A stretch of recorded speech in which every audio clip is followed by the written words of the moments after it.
Hey everyone, welcome to another video with the GIS Answers. Today what we'll be looking at is UFO sightings in the United States. If you enjoy these videos, please subscribe to the channel and like the video. So we'll be looking at this data in ArcGIS Pro. If you're interested in getting this software, you can access it for $100 a year, and we do have a previous video on how to do that and what you get with this software.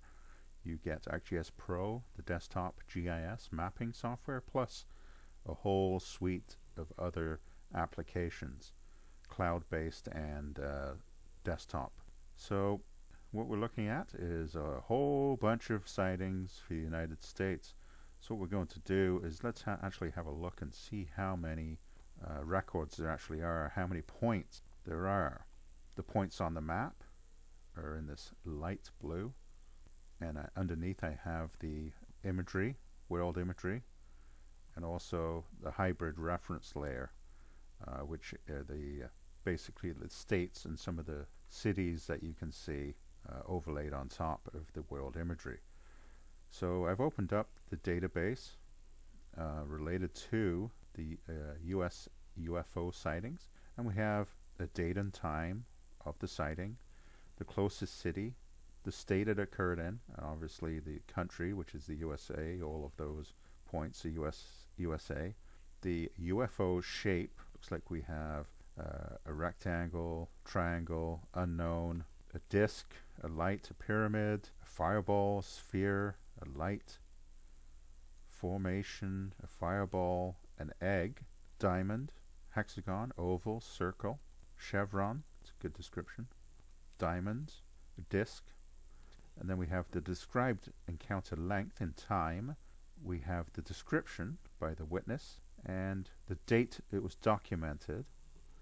So that might not be the same as the witness, the time it was witnessed. It could be documented after that. And we have longitude, latitude for the point. So looking at this, I would say that from the east coast and the west coast, there seems to be clusters, definitely towards the east coast, but along the Midwest, definitely fewer sightings. So let's have a look at some of these sightings. We're going to zoom in and around Watertown, New York. We click on those, we get a pop-up. Henderson, New York is the closest town. UFO shape, unknown. Described encounter length, 15 minutes. Large bright orange colored light with 2 to 3 smaller lights surrounding it. And then there's a note.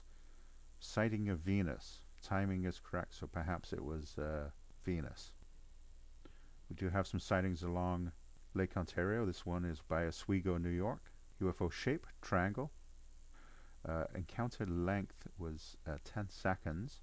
Triangular object with 3 bright orange lights traveled across the sky heading north. This was 2013. Looking out across lakes and the ocean is a perfect way to view unidentified flying objects. So this is one in Sodus, New York. I'm assuming close to Sodus Point. UFO shape, cigar. Length of time, 10 minutes. Awesome and an adventure for such a small town. 2002. So perhaps more than one person saw this. Rochester, New York. Let's have a look here. Rondequoit, New York. UFO shape, it was a fireball. The length was for 10 minutes. Fireball-like objects floating in the sky. Same path. That's in 2013. Let's just move to the west. Hamlin, New York. UFO shape, it was a light for 15 minutes. Numerous lights traveling at high altitude in the same direction and at the same speed. 2009. Quite similar descriptions in some cases, how they said they were traveling in the same direction. The last couple of points we've looked at. Barker, New York was a fireball for 10 seconds. A fireball in the night sky. 2013. Another fireball. So there's a couple of similar encounters. Let's move down onto Lake Erie. Angola, New York. It was a triangle for 1 hour. Low, hovering, flying triangular craft with flashing lights seen between Buffalo, Fredonia, 2010. Brockton, New York. It was a disc seen for 20 minutes. The sources cited cruising over grape fields. A low hum sound looked out the window as it slowly made its way over the house. 2002. So anyway, lots and lots of points, and actually there's 65,000 points. I'm just looking down here at the information on in the table. We have the city, the area, the state, country, obviously USA, the shape, the description, the length of time, longitude, latitude. So let's sort by documented date, the date documented. And so these points go back to 1998, and the newest one is 2014, so obviously there's needs to be updated. But I mean, it's a valuable source of information because there's 65,000 records, so that can't be ignored. I mean, if you added 8 more years, that would be interesting too. But this is a significant data set. So let's convert this over into a heat map to see the patterns that I was just describing. And we do have a video on how to make a heat map. If you're interested in that, you can look that up. If there are data sets you would like me to compare the UFO sightings with, perhaps you'd be interested in seeing UFO sightings with Bigfoot sightings and see if there's a correlation, just let me know. Or if perhaps airports or nuclear power stations, just let me know in the comments. And if that's something you'd like to see, let me know. So this is just generating now.